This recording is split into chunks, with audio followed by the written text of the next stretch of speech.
ഒരു നല്ല മലയാള സിനിമയുടെ ലക്ഷണങ്ങൾ എന്തൊക്കെയാണ് ഒന്ന് പറഞ്ഞേ. കേട്ടോ, ലോജിക്ക് ഒന്നും നോക്കരുത്, അങ്ങനെ ഒരു കാര്യമേ ഇല്ല. സന്തോഷിക്കുക, ചിരിക്കുക, ഇറങ്ങിപ്പോവുക, അത്രയേ ഉള്ളൂ. ഒരു നല്ല സിനിമ എന്ന് പറഞ്ഞാൽ ലോജിക്ക് ഒന്നും നോക്കാൻ പാടില്ല. സന്തോഷിക്കുക, ചിരിക്കുക, അങ്ങ് ഇറങ്ങിപ്പോവുക. കയ്യിലുള്ള 10, 150, 200 രൂപ കൊടുത്ത് നമ്മൾ കുറേ ചിരിച്ച് തിയേറ്ററിൽ നിന്ന് അങ്ങ് ഇറങ്ങിപ്പോയാൽ നല്ല സിനിമയാകുന്നാണ് പറയണത്. അപ്പം അങ്ങനെ സിനിമയിൽ ലോജിക് ഒന്നും വേണ്ടാത്തവർക്ക് പോയി കാണാം. ഭയം, ഭക്തി, ബഹുമാനം. ഭയം വേണം, ഭക്തി വേണം, ബഹുമാനം. ആരോട്? നമ്മുടെ ദിലീപ് ചേട്ടനോട് കേട്ടോ. മലയാള സിനിമ ഏതിറങ്ങിയാലും ഒരുവിധം എല്ലാ സിനിമാ പ്രേമികളും ആദ്യം ഒരാളുടെ റിവ്യൂ നോക്കും. അയാളുടെ റിവ്യൂ, കാരണം അദ്ദേഹം റിവ്യൂവിൻ്റെ ആചാര്യനാണ്, അല്ലെങ്കിൽ രാജകുമാരനാണ്. അദ്ദേഹം എന്താണ് ഈ പറ്റി പറഞ്ഞത് എന്നൊന്ന് കേട്ടു നോക്കാം. എന്നിട്ട് അത് കേട്ടിട്ട് നിങ്ങൾ സിനിമയ്ക്ക് പോവുകയോ പോകാതിരിക്കുകയോ ഒക്കെ ചെയ്താലും. ഭയം, ഭക്തി, ബഹുമാനം. ഡയറക്ടർ ധനഞ്ജയ് ശങ്കർ. ചിരിച്ചാൽ പവർ ഹൗസ്, ഞാൻ മറിച്ചാൽ മാങ്ങാത്തൊലി. അയ്യോ അമ്മേ, ഇതൊക്കെ എഴുതി വിനായക ശശികുമാറിന്റെ ഒക്കെ കാര്യം. സിനിമ പിള്ളേരെ ഇരുന്നിട്ട് പറയാ അണ്ണനെ കുറിച്ച്. ആരാണ് അണ്ണൻ? അത് നമ്മുടെ ദിലീപ് ചെയ്ത ക്യാരക്ടർ. അണ്ണൻ എങ്ങനെയാണ്, അണ്ണൻ എങ്ങനെയാണ്. എന്നിട്ട് ഇത് ബാലൻസ് ചെയ്യാൻ വേണ്ടി സെൽഫ് ട്രോളും പറഞ്ഞിട്ട്. ഇപ്പൊ KGF പോലെ ഭയങ്കര ബിൽഡപ്പ് പറഞ്ഞിട്ട് ഇവർ തന്നെ പറയാം ഇതെന്തോടെ KGF ഭയങ്കര ബാലൻസ്ഡ് ആയി പോകുന്ന വിചാരം. എന്നിട്ട് ഈ പിള്ളേർ ഇരുന്നിട്ട് ഇങ്ങനെ തൊലിഞ്ഞ സംസാരം. അത് പറയാം അണ്ണൻ എങ്ങനെ, അണ്ണൻ ഇങ്ങനെ. എന്നിട്ട് വേറെ ചെക്കനെ പിടിച്ചിരുത്തിയിട്ടുണ്ട്, മിനി ശ്രീനിവാസന്റെ മോനായിട്ടുള്ള ചെക്കനെ. ഇവരിങ്ങനെ പറയാം എന്തൊക്കെയോ ഒരു അഭിനയം. വെറുപ്പിക്കലോ, എല്ലാവരും വെറുപ്പിക്കലാണ്. പക്ഷെ ഈ കക്ഷി, ഈ എഴുതുന്ന ആള് എന്തിനാ അഭിനയിക്കുന്ന നിർബന്ധമുണ്ടോ? സ്വന്തം സിനിമയാകുമ്പോൾ കാര്യം അഭിനയിക്കലാം. അങ്ങനെ കുറേ പേരുണ്ട്, ഞാൻ പറയുന്നില്ല. അപ്പോൾ ഈ കക്ഷി. പിന്നെ നമ്മുടെ ലാലേട്ടൻ്റെ കഥാപാത്രം എന്ന് വെച്ച് കഴിഞ്ഞാൽ ഇതുപോലത്തെ ഒരു കോമാളി, the worst cameo ever in the history of his career. അദ്ദേഹത്തിൻ്റെ ഫിലിമോഗ്രാഫിയിൽ ഇത്രയും അപരാധം പിടിച്ചൊരു ക്യാരക്ടറും അത് അത്രയും കോമാളിത്തരം കാണിക്കുക. കോമാളിത്തരം എന്ത് കമ്മിറ്റ്മെന്റ്സിന്റെ പേരിലേക്കാണ്. എനിക്ക് വന്ന് മുകുലും ഗോപാലനായിട്ടുള്ള എന്തോ കമ്മിറ്റ്മെന്റ്സിന്റെ പേരിലായിരിക്കും ഇതിൽ സൈൻ ചെയ്ത്. അല്ലാതെ വേറെ പണിയില്ല ലാലേട്ടൻ. ഓ മതി കോക്കണ്ണ. കേട്ടു എല്ലാം മനസ്സിലായി, ഞങ്ങൾക്ക് മനസ്സിലായി.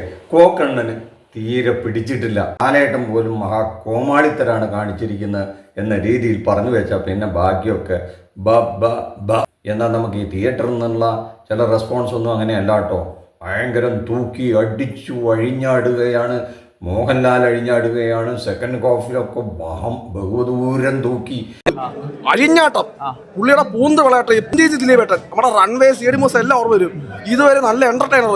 ഇനി ആട്ടം മിനി ശ്രീനിവാസന്റെ അഴിഞ്ഞാട്ടം എല്ലാം തകർത്തിട്ടുണ്ട്. ഇനി ഈ 2025 മുഴുവൻ തൂക്കി എന്നൊക്കെ രീതിയിൽ പറയുന്നുണ്ട്.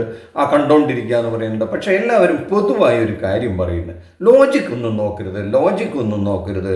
നമ്മൾ ലോജിക്ക് നോക്കാതെ ഈ സിനിമ കണ്ടുകൊണ്ടിരുന്ന സമയം പോകുന്നത് അറിയില്ല എന്ന് പറയാണ്. അപ്പോൾ ഒരു ലോജിക്കും ഇല്ലാത്ത മലയാളികളുണ്ടെങ്കിൽ ഈ പോയി കാണണം. ഈ ക്രിസ്മസ് ആഘോഷം ഗംഭീരാക്കണം എന്ന് മാത്രമാണ് ഇപ്പോൾ ഇവിടെ പറയാനുള്ളത്. അതിൻ്റെ കൂടെ ഒരു കാര്യം പറഞ്ഞു വെക്കട്ടോ. ഈ സിനിമയ്ക്ക് ഏതാണ്ട് 20 കോടി തൊട്ട് 30 കോടിയുടെ ഉള്ളിൽ ചെലവുണ്ടെന്നാണ് പുറത്തു വരുന്ന വാർത്തകൾ. അപ്പോൾ ഒരു തിയേറ്റർ കളക്ഷൻ മിക്കവാറും ഒരു 60, 70, 80 കോടിയൊക്കെ കിട്ടിക്കഴിഞ്ഞാൽ മാത്രമേ ഇത് മുതലാകത്തുള്ളൂ എന്നുള്ളതാണ് ഒരു സിനിമയുടെ കണക്ക് ശാസ്ത്രം എന്ന് പറയുന്നത്. ഇപ്പോൾ ഇതിന് കിട്ടിയിരിക്കുന്നത് ആദ്യത്തെ ദിവസം 7 കോടി രൂപയോളമാണ് തിയേറ്റർ കളക്ഷൻ എങ്കിൽ അത് രണ്ടാമത്തെ ദിവസമാകുമ്പോൾ ഏതാണ്ട് പകുതിയായി കുറഞ്ഞ് 3 കോടിയായി. മൂന്നാമത്തെ ദിവസം അതൊരു സാറ്റർഡേ ആയതുകൊണ്ട് കഷ്ടി ഒരു 4 കോടിയിലെത്തി. ഇന്ന് ഞായറാഴ്ചത്തെ കളക്ഷൻ എത്രയായിരിക്കും അറിയില്ല. പക്ഷേ ഏകദേശം പല തിയേറ്ററിൻ്റെയും അഡ്വാൻസ് ബുക്കിംഗ് ഒക്കെ എടുത്തു നോക്കുമ്പോൾ പല തിയേറ്ററുകളിലും ഏതാണ്ട് ഒരു 50% പോലും ഈ ഫസ്റ്റ് ഷോയ്ക്ക് പോലും ഈ 3 മണി നേരത്ത് പോലും ഫുള്ളായതായി കാണുന്നില്ല. അപൂർവം ചില തിയേറ്ററുകളിൽ 60-70% എത്തിക്കാണുന്നുണ്ട്. പക്ഷെ പകുതിയിലധികം തിയേറ്ററുകളിലും ഏതാണ്ട് ഒരു 50% പോലും എത്തിയിട്ടില്ല എന്നുള്ളത് കാണിക്കുന്നത് ഇത് എവിടെ എത്തിച്ചേരുന്ന അറിയില്ല. 50, 60, 70 കോടി രൂപയൊക്കെ അത് കളക്ഷൻ എത്തിക്കഴിഞ്ഞാലെങ്കിലും രക്ഷപ്പെടാമായിരുന്നു. കാരണം സർവ്വവിധ കോമ്പിനേഷനും നടത്തിയിട്ടുണ്ട്. മോഹൻലാലിനെ ഇറക്കിയിട്ടുണ്ട്, വിനീത് ശ്രീനിവാസൻ്റെ കുടുംബത്തിനെ മൊത്തം ഇറക്കിയിട്ടുണ്ട്. മൊത്തത്തിൽ എല്ലാ കോമ്പിനേഷൻ വെച്ച് ഇറക്കിയിട്ടും ഈ ദിലീപിന് ഒരു സിനിമ അദ്ദേഹത്തിൻ്റെ കരിയറിൽ കഴിഞ്ഞ ഒരു 8 വർഷത്തെ കരിയറിൽ ദിലീപ് സിനിമകൾ ഒന്നും തന്നെ നിലം തൊട്ടില്ല എന്ന് നമുക്കറിയാം. 1-2 സിനിമകൾ മാത്രമാണ് സാമ്പത്തികമായി ഏതാണ്ട് അടുത്ത് നിന്നു, അല്ലെങ്കിൽ നഷ്ടം പോലും ഇല്ലാണ്ട് പോയോ എന്ന് സംശയമുള്ളത്. ഇപ്പോൾ കാർമേഘങ്ങളെ കൊഴിഞ്ഞ് ദിലീപ് അങ്ങനെ വീണ്ടും ഒരു തിരിച്ചുവരവ് നടത്തുമോ എന്നൊക്കെ പ്രതീക്ഷിച്ച് ഇരിക്കുകയാണ്.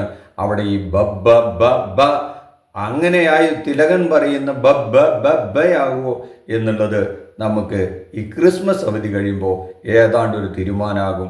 ഒരു ഭ്രാന്ത സിനിമ. ഉള്ളിലുള്ള സകല അസ്ത്രങ്ങളും പുറത്തെടുത്ത് നോക്കി, ഒന്നിനകത്തും വിജയിച്ചിട്ടില്ല. ഇനിയിപ്പം വിജയിക്കണമെങ്കിൽ രാജാവിനെ കൊണ്ടുവരണം. രാജാവുമായിട്ട് വരെയുള്ള വരവാ. അപ്പോൾ ഇങ്ങനെയും അഭിപ്രായമുള്ള പ്രേക്ഷകരുണ്ട്. ഒരു ഭ്രാന്തൻ സിനിമയാണെന്നും ഒരു ലോജിക്കൊന്നുമില്ലെന്നും ഇത് വിജയിക്കണമെങ്കിൽ രാജാവിനെ ഇനി ഇറക്കേണ്ടി വരും എന്നൊക്കെ പറയുന്ന പ്രേക്ഷകരുമുണ്ട്. അതെന്തായാലും ഇതിൻ്റെ തലവിധി ഒരാഴ്ചക്കകം അറിയാൻ പറ്റും. ഈ ക്രിസ്മസ് അവധിക്ക് നമുക്ക് ഇതിൻ്റെ തലവിധി നിശ്ചയിക്കപ്പെടും. എല്ലാം ഗോകുലം ഗോപാലൻ ചേട്ടൻ്റെ തലവിധി അനുസരിച്ചിരിക്കും. ദിലീപിൻ്റെ വിധി ഇനിയും വരാനിരിക്കുന്നതേ ഉള്ളൂ എന്ന് മാത്രമാണ് ഇവിടെ പറയാനുള്ളത്. നന്ദി, നമസ്കാരം. മറ്റൊരു വിഷയവുമായി മറ്റൊരു എപ്പിസോഡിൽ കാണുന്നവരെ താങ്ക് യു.